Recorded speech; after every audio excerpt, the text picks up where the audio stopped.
What's going on, guys? It's James and we are at ProjectRE Sammamish Farmhouse. We're gonna take you through a tour right now. This is a property that we paid $900,000 for. We are putting in about $160,000 into the renovation and selling it for about $1.5 million. We're gonna take you through a quick sneak peek of what we got going on, how we're taking you through that process and the design, and then stay tuned throughout YouTube. We're gonna walk you through this renovation, what we're doing inside the walls, outside the walls, and how to turn that profit.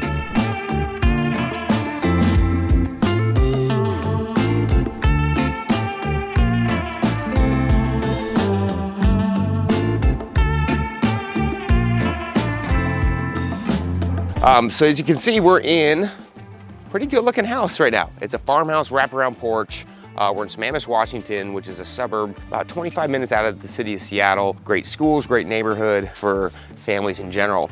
So what we've done first so far, we got demoing on this about 2 weeks ago, is the first issue we're having was the front approach door was off tilt. It was off to the side, ran right into the staircase, terrible for flow. In addition to this, roof line came down to right here, which was about a foot over my head. Not great for clearance, bad first impression. So what we've done is we've cut back these eaves, we're putting a new fascia board on, and it's opened the whole front entrance. So it makes a huge difference on what is going on with that first impression. By moving the front door down, now we're centrally located with our staircase, the house is a lot more balanced now. So as you can see when you come in, we had to reframe this whole area, but now it's worth the flow that we achieved out of it. As renovators, it's not just about the countertops, tile, flooring, and the shiny stuff you're putting in. It's about making the house feel warm and have great flow by creating the right spaces. So we ended up reframing this down, putting it on a landing to where now the stairs are a lot less steeper.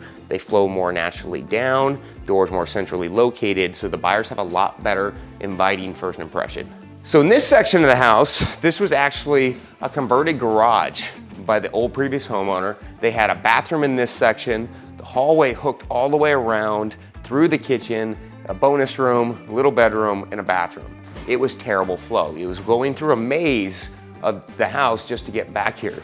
So what we did in this section is we opened up this whole area. We're gonna do an exposed rail, and now it flows down to where we're gonna have our living room here and our bonus room off here, and then we're gonna be building out a yard that will keep you up to date on over the next 8 weeks. So as we go through this section, what we had before is we had an office in this corner, and we had a weird small bedroom, a bathroom, and that was all really we had going on that main floor besides the weird bedroom bath situation over there. Again, not a great layout for a family-friendly neighborhood.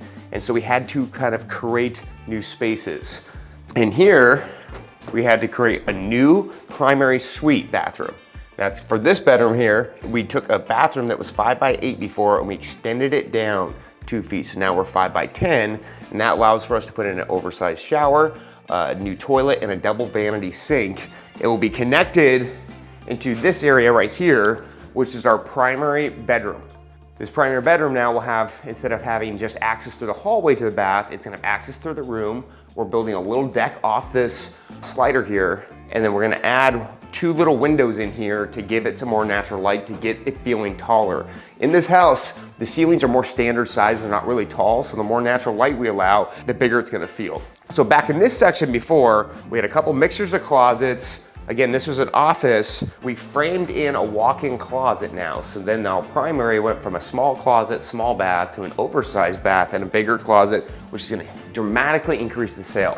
If we did not add this primary suite, the house would sell for about $150,000 less. It's a space that's needed, and that's something you always wanna check before you start renovating. What are the spaces required to achieve that higher price? Once you do that, then you gotta go through your floor plan and figure out where does it fit best to the most cost-effective approach. The reason we put it on the main floor, we didn't have to move many walls. We had to move this 2x4 wall on to get the closet bigger. Bathroom just needed to be extended a foot, nothing structural going on. It makes it a lot simpler to renovate.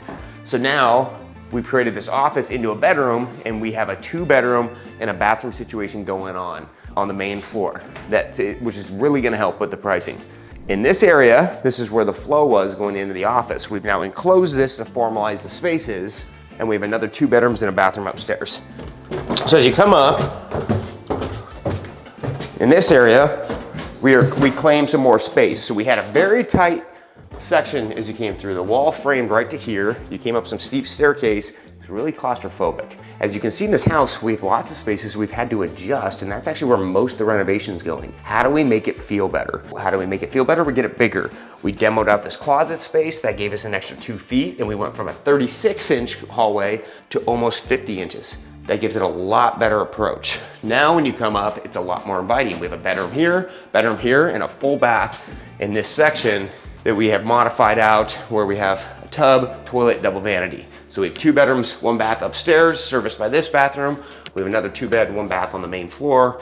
And now we're getting to that floor plan we need. So now let's check out the kitchen, the bonus area, and what we're gonna be doing over the next 4 weeks. So over the next 4 weeks, we are framing, plumbing, wiring, and drywalling. We should be able to get through drywall in a 4-week schedule at this point.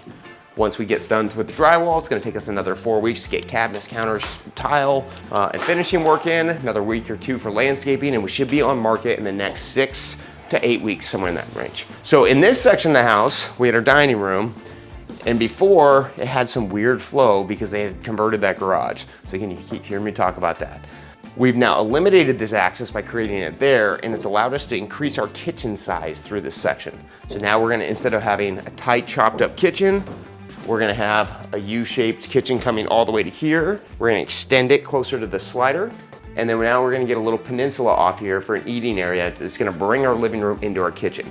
One thing I am noticing, this is why it's important to walk your job sites, is this slider needs to be brought down about another foot because that gives us an extra foot in the kitchen. That's gonna make a big difference. A foot may not seem like a lot, but when you're dealing with a 10 to 11 foot run, that's adding 10% more. And so always think about how can you cheat down your spaces and get the main spaces like your kitchens and primaries into the biggest possible space. All right, so as we come through here, this is our new bonus room we've created. We needed that space. We got a family house. We only had a living room. There's no place to hang out, watch movies. That's not good. So we opened this up, made it flow coming down through here. We have our utilities, HVAC, hot water tank, and our new laundry off this section. And then we're adding a bath off this area too to get us to the right bath count. This is gonna be a big bonus room. We got nice vaulted ceilings because of the garage. And now we're gonna be leveling out and bringing up this yard. It's gonna come out to a nice big paver patio, big oversized grass yard on the side yard, and it's gonna have a great layout for a family space. So stay tuned over the next 8 weeks. We're gonna take you guys through what we're doing, how we're selecting the finishes, and also stay tuned because this house is gonna be featured on A&E TV, and you can see what the numbers look like. I hope you guys enjoyed our tour of our ProjectRE Sammamish Farmhouse. Stay tuned over the next 8 weeks. We will be updating you on the progress, what kind of snags we run into, and how we're gonna finish this house out to get that $1.4 million number. So stay tuned. And if you enjoyed this video, make sure you like and subscribe below so you can get all the updates on the Sammamish Farmhouse flip or any of our other projects.